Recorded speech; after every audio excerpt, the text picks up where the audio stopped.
एक साल में रुपया की अगर डॉलर की मजबूती को रोका जाए, अगर डॉलर जो मार्केट में जो डॉलर की डिमांड को कम किया जाए तो रुपया गिरना रुकेगा। पर भारत सरकार ने 22 अगस्त को यह नोटिफिकेशन जारी किया है, जिसकी कॉपी मैं आपको दिखा रहा हूं, जिसके अनुसार इस नोटिफिकेशन को हम कहते हैं कैपिटल अकाउंट कन्वर्टिबिलिटी। और बड़े ही सरल शब्दों में बता रहा हूं कि भारत का कोई भी कंपनी अगर उसकी 3 साल तक प्रॉफिट है तो वो रुपया ले जाके डॉलर में कन्वर्ट करके बाहर विदेश में निवेश कर सकती है। कौन सी कंपनियां हैं निर्मला सीतारमण जी, किनके दबाव में ये नोटिफिकेशन आया है? कहीं किसी को 3 नंबर से 2 नंबर बनाने के चक्कर में तो ये काम नहीं हुआ है। देश आपसे ये सवाल पूछ रहा है, और जब रुपया दिन ब दिन गिर रहा था उस समय इस नोटिफिकेशन का, इस कैपिटल अकाउंट कन्वर्टिबिलिटी का क्या आश्रय है, इसका क्या रीजन है? निर्मला सीतारमण जी और प्रधानमंत्री जी जवाब दीजिए।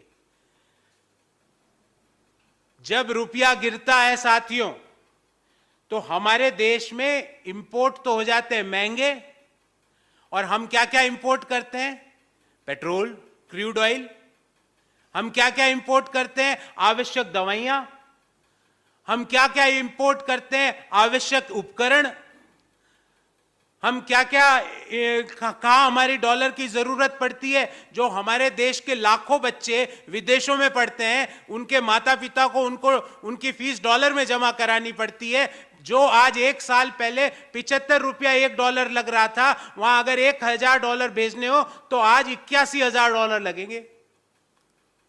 एक साल में रुपया 7% से 7% से ज्यादा गिरा है इन लास्ट 1 ईयर। और सरकार ने क्या प्रतिक्रिया दी कि कोई भी कंपनी $1 बिलियन तक रुपये को डॉलर में कन्वर्ट करना चाहे तो कर लो। रिजर्व बैंक ऑफ इंडिया ने यह अलाउ कर दिया है। इससे रुपया गिरने से रुकेगा नहीं, और ज्यादा गिरता जाएगा।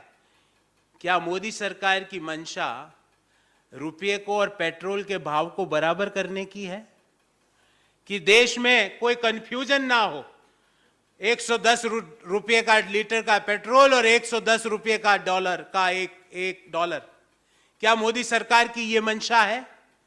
और अगर यह मंशा नहीं है तो इस नोटिफिकेशन का क्या तात्पर्य है? उन मध्यम आय वर्गीय परिवारों की क्या गलती है जिन्होंने अपने बच्चों को, होनहार बच्चों को बाहर पढ़ाने का, उच्च शिक्षा दिलाने के लिए बाहर भेजने का फैसला किया? वो आपकी गलत नीतियों का परिणाम क्यों भोगे? उन लोगों की क्या गलती है जो रोज पेट्रोल डीजल अपने गाड़ी में भरवाएंगे और आप कह दोगे कि अब क्रूड ऑयल साहब रुपए में बढ़ गया क्योंकि डॉलर के मुकाबले रुपया गिर गया? और मैं याद दिलाना चाहूंगा मोदी जी, आप ही का शब्द है कि जैसे जैसे रुपया गिरता है देश की साख गिरती है। मोदी जी, कहां ले जा रहे हो आप देश की साख को? रोज गिरावट के नए कीर्तिमान स्थापित कर रहे हो आप।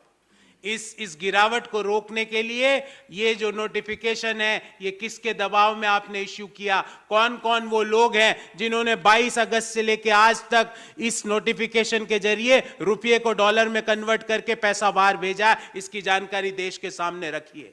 और मध्यम आय वर्गीय परिवार और निम्न आय वर्गीय परिवार एक एक पैसा जोड़ के अपने बच्चों को उच्च शिक्षा के लिए बाहर भेजते हैं। वो आपकी गलत नीतियों का परिणाम क्यों भोगे?